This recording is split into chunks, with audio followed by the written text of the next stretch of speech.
ಕೋಲ್ಕತ್ತಾದಲ್ಲಿ ಮಂಗಳವಾರ 6 ಗಂಟೆಯಲ್ಲಿ ಅದಕ್ಕೆ ಹಿಂದಿನ 22 ಗಂಟೆಗಳ ಮಳೆ ಸುರಿದುದರಿಂದ ಪ್ರವಾಹ ಸ್ಥಿತಿ ಬಿಗಡಾಯಿಸಿ ಜನಜೀವನ ಅಸ್ತವ್ಯಸ್ತಗೊಂಡಿತು.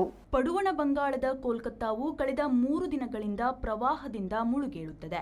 ಬಹುತೇಕ ಬಂಗಾಳ ಮಳೆ ಮತ್ತು ನೆರೆಯ ಬಾಧೆಗೆ ಸಿಲುಕಿದೆ. ಕೋಲ್ಕತ್ತಾದಲ್ಲಿ ಈಗ ದುರ್ಗಾ ಪೂಜೆಯ ಜನದಟ್ಟಣೆ ಮತ್ತು ವ್ಯಾಪಾರ ವ್ಯವಹಾರ ದಟ್ಟಣೆ ಕಾಲ. ಆದರೆ ಮಳೆ ಮತ್ತು ನೆರೆ ಅದಕ್ಕೆಲ್ಲ ತಡೆಯುಂಟು ಮಾಡಿದೆ. ದೋಣಿಗಳಲ್ಲಿ ಹೋಗಿ ಪೆಂಡಾಲ್ಗಳಲ್ಲಿನ ಕಾಳಿ ದುರ್ಗೆಯರಿಗೆ ಸಾಂಕೇತಿಕವಾಗಿ ಪೂಜೆ ನಡೆದಿದೆ. ಕೋಲ್ಕತ್ತಾ ನಗರದ ಪ್ರತಿಯೊಂದು ರಸ್ತೆಯೂ ನದಿಯಾಗಿ ಬದಲಾಗಿದೆ.